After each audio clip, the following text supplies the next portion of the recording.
เกือบใหม่ผ้าห่มปลาทุแม่นบ่นี่บ่แม่นดำนี่หน้าปักไฟเลยโหพี่น้องเนาะผ้าห่อผ้าห่มกะมันสอดเลยใหม่ไปเลยเบิ่งปักไฟจับขึ้นมาดูเปิดครับปัญญาดีแล้วเนาะแต่ว่าไฟยังบ่ไหมพี่น้องเอ้ยจนดำเบิ่งตัวนี้กันเนาะแม่นได้นี่แม่นไปเลยดอกไฟนี่ขาดเบิดเป็นบ่ขาดพวกพี่น้องขาดไปเลย คือเพิ่นดังไฟวุ่นมันลุกขึ้นบ่โอ้มันลุกเป็นไฟเลยนะเขาคือภาษา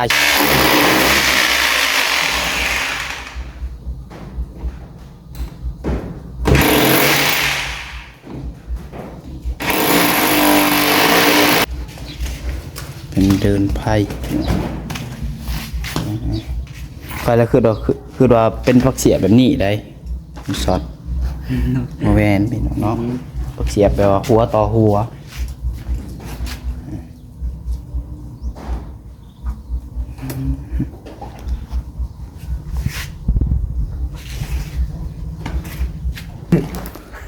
คนตายผัดไทยเอ้ยคือ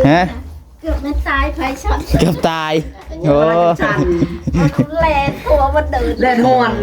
ไฟแลนไฟลุกแม่เลยแลนย่านเลย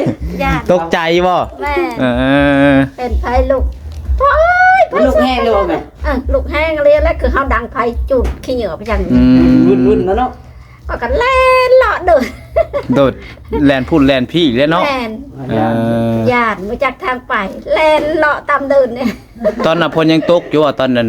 มันลุกฮะตอนมันสอดนะพลห้วยแล้วเช้าแล้ว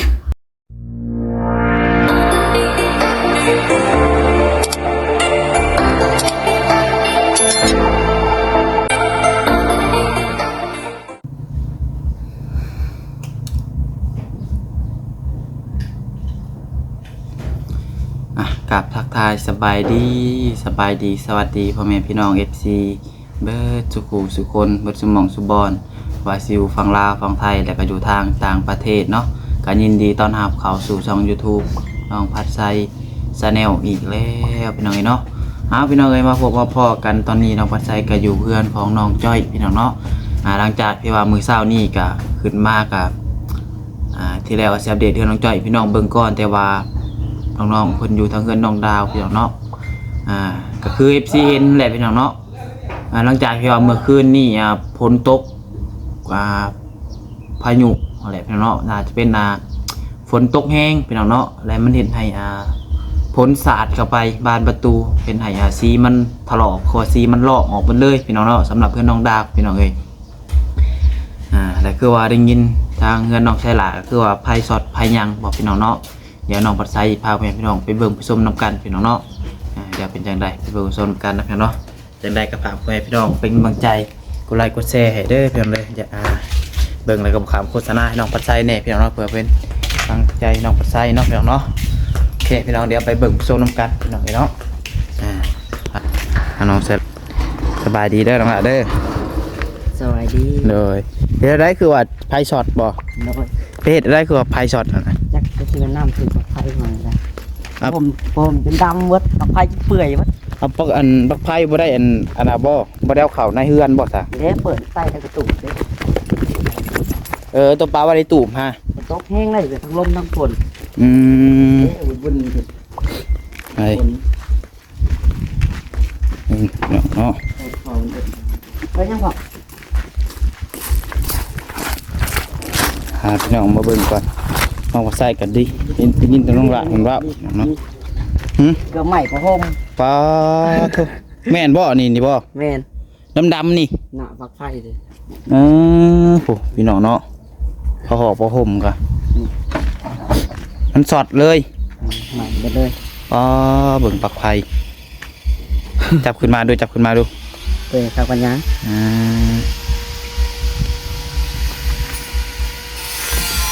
โอ้ลมเบิ่งอีกอันตรายได้เนาะดีแล้วบ่ใหม่เพื่อนนั่นได้ยังวะกำลังรามเก่าเพื่อนแล้วทางพ่อเป็นเห็นก่อนบ่ไปเชิญบุญว่าเขาเมื่อนเรานอนอะไรแต่จักโมงนี่วาง9 โมงเลยนะโอ้ โอ้ฝนตกดึกบ่ทางนี่ฮะ แม่8 โมง 9 โมงยังบ่ได้หย่าเลย อืม ยังจากอยู่ ทางพุ่นหาตกแต่6 โมง7 โมงยังฝนเริ่มตกข่อยพอดีข่อยอันเข้าเมื่อฮอดเทือนแล้วฝนเริ่มตกแห้ง อยู่พี่8 โมงยังตกอยู่ที่พี่ ตกโดนคือกันเป็นชั่วโมงทั้งลมทั้งฝนเทือนข่อยกับซองสั้นกับพ้นสาดเขาเปียกเบิดเลยข่อยก็กุ้มใจย่านนั้นยัน อย่างนั้นเนาะ บ่แม่นย่านนั้นยังก็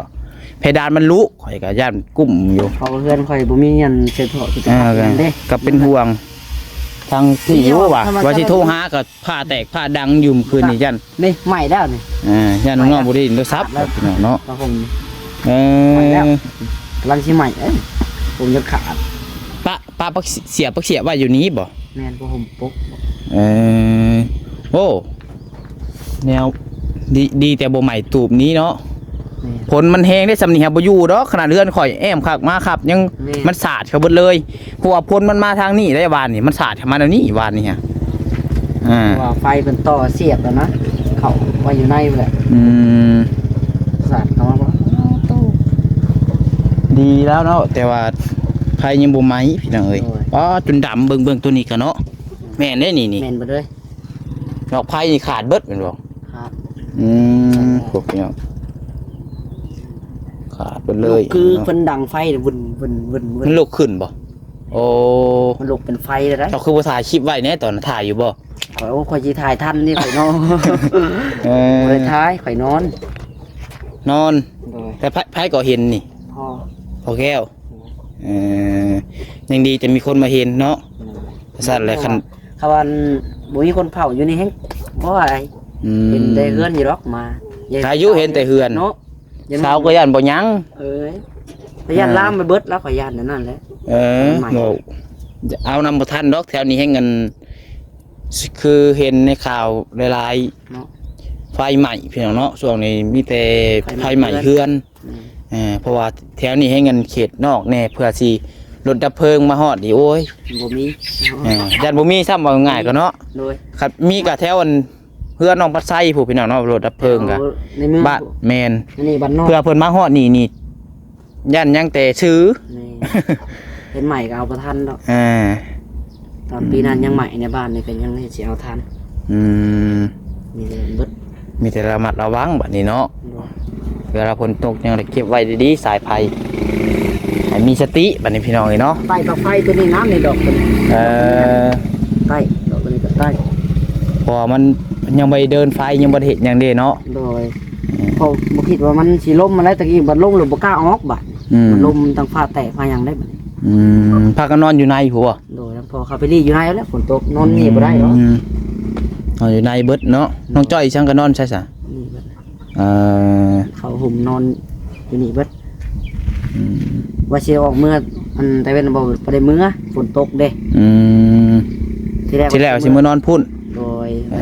อ ที่เก่าก็นอนอยู่พุ่นอยู่แล้วมันฝนนะมันเลิกงานแล้วบัดมันนึ่งข้าวกินข้าวอยู่พี่บัดนี้กินข้าวแล้วพอดีฝนมาบัดเมื่อบ่ได้บัดเดึก8 โมง 9 โมงล่ะฝนยังตกอยู่ ดีแต่ว่าใหม่สายไฟซื้อเนาะมันสอดไฟสอดนะพี่น้อยใครแต่ว่าบ่ใหม่คันใหม่ตูบนี่ก็พอแห้งเด้นี่ ไผก็บ่กล้าออกทางประตูใครประตูต้นพวกเยี่ยมไปเลย ต้นบ่เยี่ยมเลย โอ้ย ป้าโดดตัวนี้เลยบ่ป้าบักชูงๆนี่ได้ โอ้ยโดน ป้าโธ่บ่เยี่ยมก็ได้แม่นต่ำไผโดดนี่ข่อยอยู่ไผโดด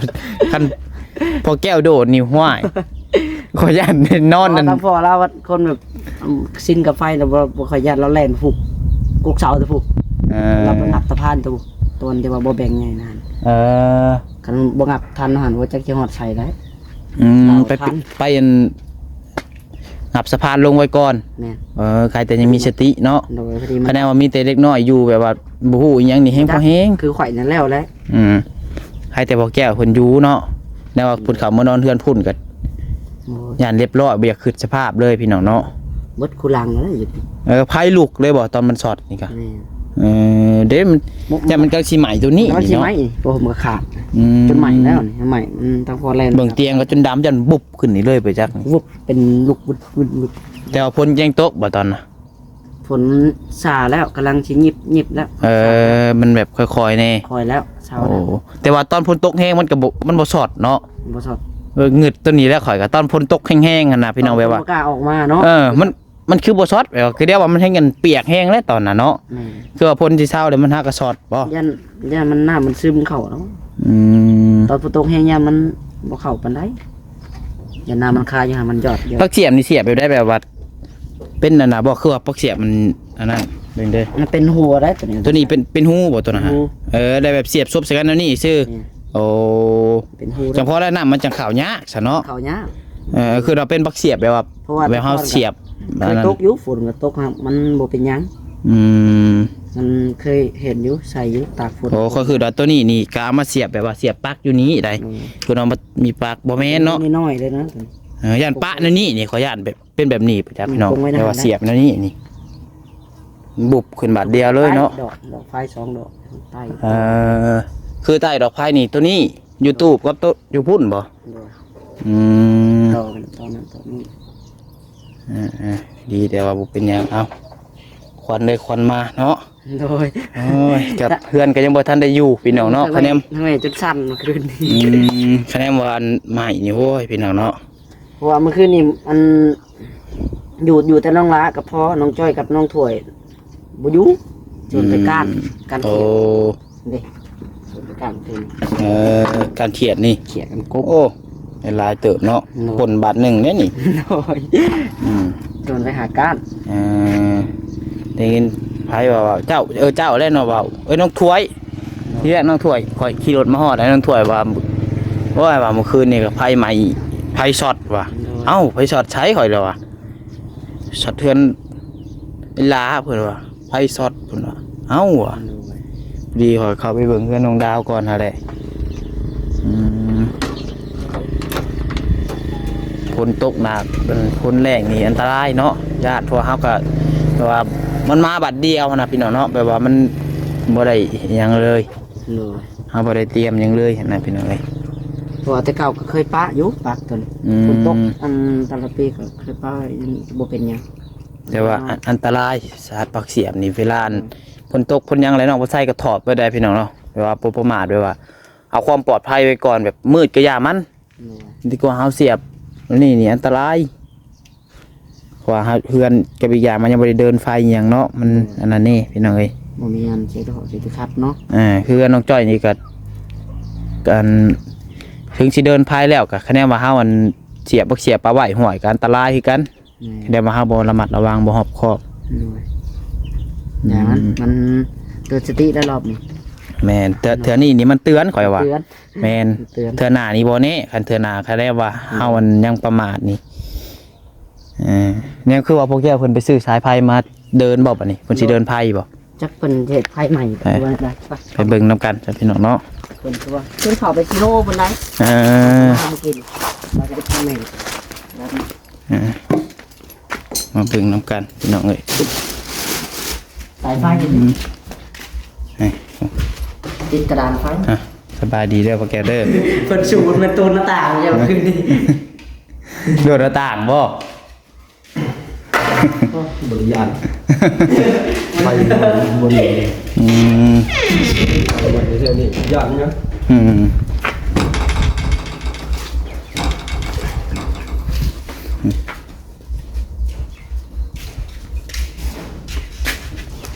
สิเดินไพ่บ่บัดนี้พอแก้ว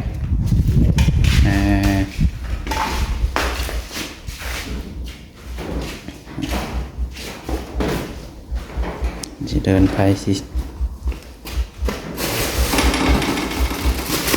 ตัวนี้ก็แม่งบอกที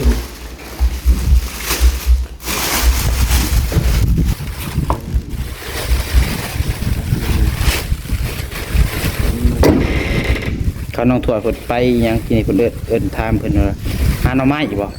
ทางไปหาหน่อไม้กับเมียกับลูกว่ะไปหลายคนเติบได้บ่ชงบ่ยังพร้อมบ่เนาะ วัดบุญมาพันดวง เดี๋ยวเปิดครอบครัวยังแต่พอแก้วกับน้องเคยล่ะน้องจ้อยอยู่นี่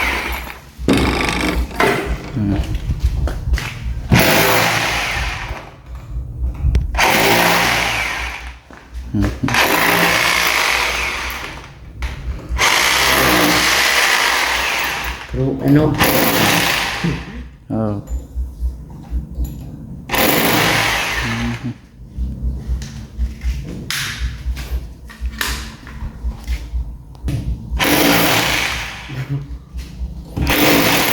nhỏ nhỏ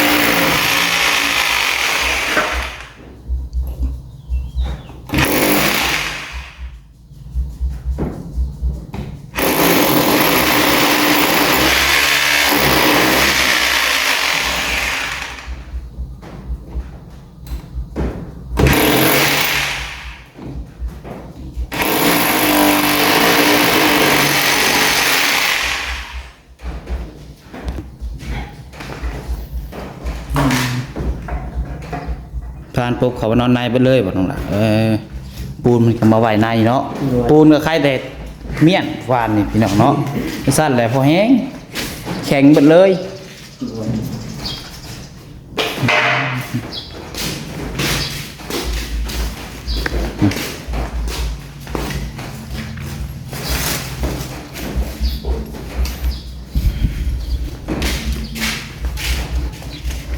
เป็นเดินไพ่ไปแล้วคือว่าเป็นพักเสียแบบนี้ได้สอดมาแวนพี่น้องเนาะพักเสียแบบว่าหัวต่อหัว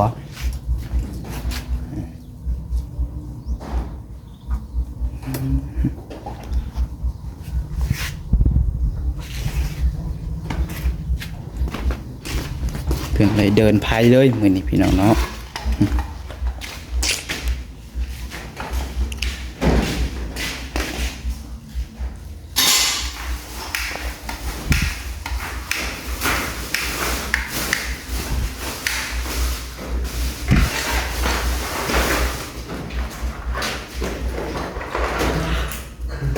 นี่ยังอ่ะเนาะใส่ลูกกิ้ง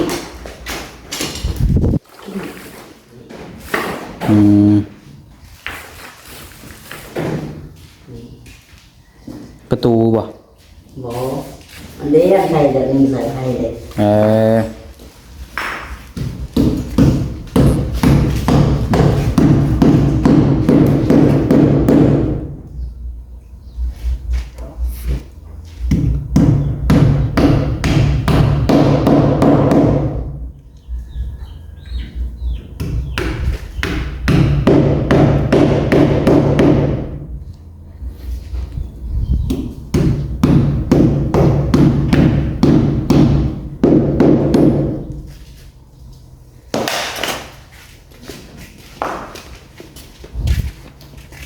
ให้ดอกเป็นช่างเองพี่น้องเนาะแก้วประเทศเป็นทุกอย่างบริจาค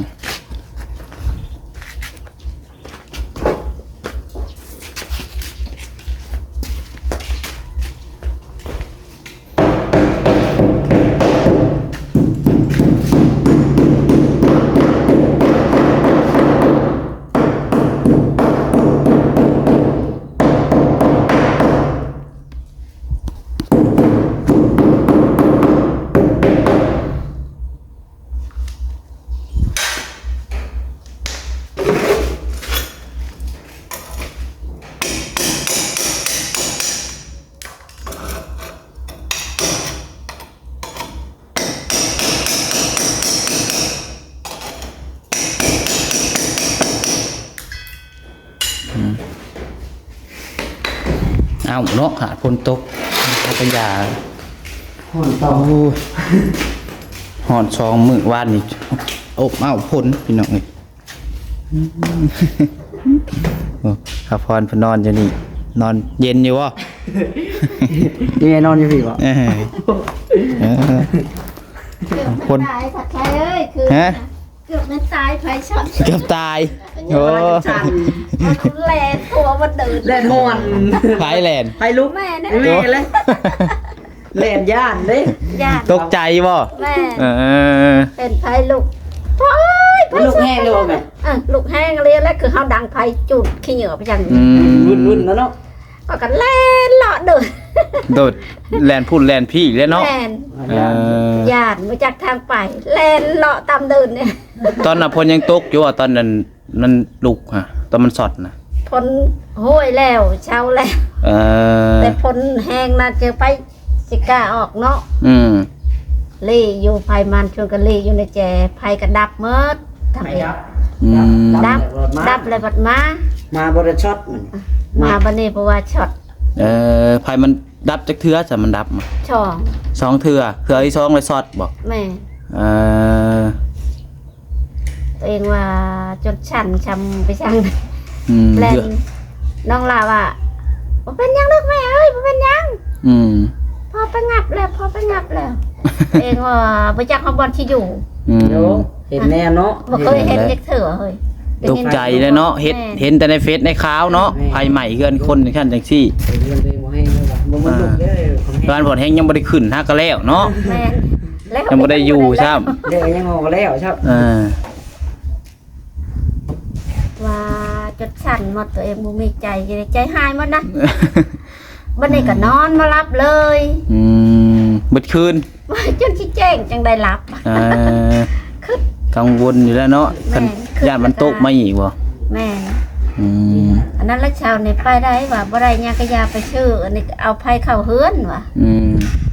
ใครแน่เฮาใช้กระดานใช้หยังว่ะเลยเดินไฟไว้เนาะแม่ตะกี้ว่าเงินเนี่ยไว้ใช้ว่ามันน้อยมันเห็นไผช็อตยาได้บ่มีกะยาได้ไปชื่อหมดระยะตัวเองว่าหมดกะยาได้ว่าไปได้ย่านเลยเนาะย่านเอาความปลอดภัยไว้ก่อนเมื่อวานเราเพิ่นนั่นตามที่น้องบ่ใส่เข้าใจนี่เมื่อวานเราเพิ่นเสียบปลั๊กจังได๋พี่น้องเนาะเปิดไฟเนาะเปิดไฟอันตูบแม่น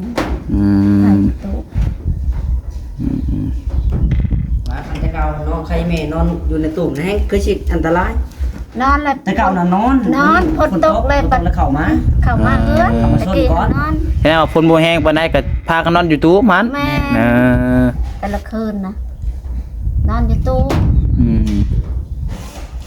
ยังบุญมีอยู่เนาะมันบ่ไหมดีแต่ว่ามันบ่ไหมตู้หันแม่คันว่าไหมตู้ข้อไหมเฮือนนี่ป้าบ่อยากเว้าเลยพี่น้องเนาะหมดเลยเสียหายหมอดนำบ่ทันหมอดนี่แม่เพราะว่าชามน้ำน้องนี่เพื่อสิตักนี่ก็โอ้ยลูกเขาเดียวได้ไผลูกเนาะไฟฟ้ามันลูกวุ่นขึ้นโดได้น้องจ้อยก็บ่อยู่น้องดาวก็บ่อยู่ดาวก็ไปก้านชวนกันไปก้านทางนาผมฝนตกแล้วก็หาก้านมาลูกเอ้ยพอได้กบเขียดมากินคนนี้ผู้อ้ายแล้วก็อยู่แต่ชามคนชีคนอยู่โอ้ยมาจากแนวเฮ็ดแล่นเลาะหมดทั่วเดินตกใจก็ว่าแม่นเนาะเอานี่แต่ว่าบัดนี้ระมัดระวังเอาเนาะมีสติในหลายขึ้นได้บัดนี้เนาะเวลาฝนตกยางแลดเก็บไว้ดีๆปักเสียบปักปืนปักไฟเนาะอันตรายพี่น้องเอ้ยเอาเดี๋ยวพาพี่น้องเบิ่งขั่วบ่เมื่อคืนนี้หลังคานี่ซะหัวอยู่บ่น้องหล่าเฮือนเจ้าซะหัวบ่หัวจักบอลน่ะหัวหลังใหญ่จักบอลซนคนเดียวพอจะหยาดนิดหน่อยบ้านนี้เพิ่นเดินไผแล้วพี่น้องเนาะเป็นยังแล้วบ้านนี้เบิ่งตัวพี่น้องเนาะตัดสินใจคือสายไฟมาเดินเองเลยเอาโอเคได้ครับพี่น้องเด้อสำหรับคลิปนี้ก็ประมาณนี้แหละเนาะเพราะว่าข่าวบ่ดีเป็นได้พี่น้องเนาะทางเงินน้องใช้ลากับแต่ละมัดระวังใส่กันพี่น้องเนาะเอาโอเคได้พี่น้องเด้อขอบคุณพี่น้องอีกทีทุกคนที่มีกำลังใจและเบิ่งที่พี่น้องปัดใจเป็นจบเนาะขอกล่าวคำว่าสบายดีเช็ดทางนี้